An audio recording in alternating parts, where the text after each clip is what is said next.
കോഴിക്കോട് ജില്ലാ പഞ്ചായത്ത് ഭരണം UDF പിടിച്ചെടുത്തപ്പോൾ തിരുവമ്പാടി മണ്ഡലത്തിന് 5 ജനപ്രതിനിധികൾ. കാരശ്ശേരി ഡിവിഷനിൽ നിന്ന് വിജയിച്ച മിസ്ഹബ് കീഴരിയൂർ മണ്ഡലത്തിലെ ജനപ്രതിനിധിയായതിനു പുറമെ മില്ലി മോഹൻ, PG മുഹമ്മദ്, ബൽക്കീസ് ടീച്ചർ, രാജേഷ് ജോസ് എന്നിവർ വിവിധ ഡിവിഷനുകളിൽ നിന്ന് വിജയിച്ച തിരുവമ്പാടിക്കാരാണ്.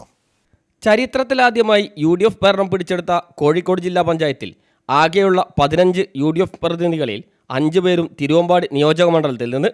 ജില്ലാ പഞ്ചായത്ത് അംഗങ്ങളുടെ നിറസാന്നിധ്യം മലയോര കുടിയേറ്റ മേഖലയ്ക്ക് അനുഗ്രഹമാവും. എല്ലാവരും വലിയ ഭൂരിപക്ഷത്തിലാണ് ജയിച്ചു കയറിയത്. മുഴുവൻ ആളുകളും സജീവ രാഷ്ട്രീയക്കാരും അധ്യാപകരും റിട്ടയർഡ് അധ്യാപകരുമാണെന്ന പ്രത്യേകതയുമുണ്ട്. കോൺഗ്രസിലെ മില്ലി മോഹൻ, രാജേഷ് ജോസ്, മുസ്ലിം ലീഗിലെ PG മുഹമ്മദ്, ബൽക്കീസ് ടീച്ചർ, മിസ്ഹബ് കീഴരിയൂർ എന്നിവരാണ് ഈ 5 പേർ. കോടഞ്ചേരി ഡിവിഷനിൽ നിന്ന് വിജയിച്ച മില്ലി മോഹൻ മുന്നണിയുടെ പ്രസിഡന്റ് സ്ഥാനാർത്ഥിയുമാണ്. Thiruvambady sacred higher secondary school retired അധ്യാപികയായ മില്ലി മോഹൻ 2005 മുതൽ 2010 വരെ ജില്ലാ പഞ്ചായത്ത് അംഗമായിട്ടുണ്ട്. തിരുവമ്പാടി സ്വദേശിനിയാണ്. കൊടുവള്ളി നിയോജകമണ്ഡലത്തിലെ താമരശ്ശേരി ഡിവിഷൻ പ്രതിനിധിയാണെങ്കിലും PG മുഹമ്മദ് തിരുവമ്പാടി മണ്ഡലത്തിലെ കൊടിയത്തൂർ പഴമ്പറമ്പ് സ്വദേശിയാണ്. Kodiyathur PTM higher secondary school അധ്യാപകനാണ്. ഓമശ്ശേരി ഡിവിഷൻ പ്രതിനിധിയായ ബൽക്കീസ് ആനയങ്കുന്ന ഹൈസ്കൂൾ റിട്ടയർഡ് അധ്യാപികയും തിരുവമ്പാടി മണ്ഡലത്തിലെ കാരശ്ശേരി കാരമൂല സ്വദേശിനിയുമാണ്.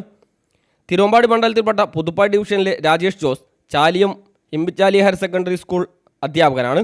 മിസ്ഹബ് കീഴരിയൂർ പേരാമ്പ്ര നിയോജകമണ്ഡലം സ്വദേശിയാണെങ്കിലും ഡിവിഷൻ തിരുവമ്പാടി നിയോജകമണ്ഡലത്തിലെ കാരശ്ശേരിയാണ്.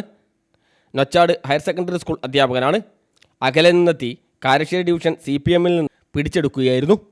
News bureau, Thiruvambady.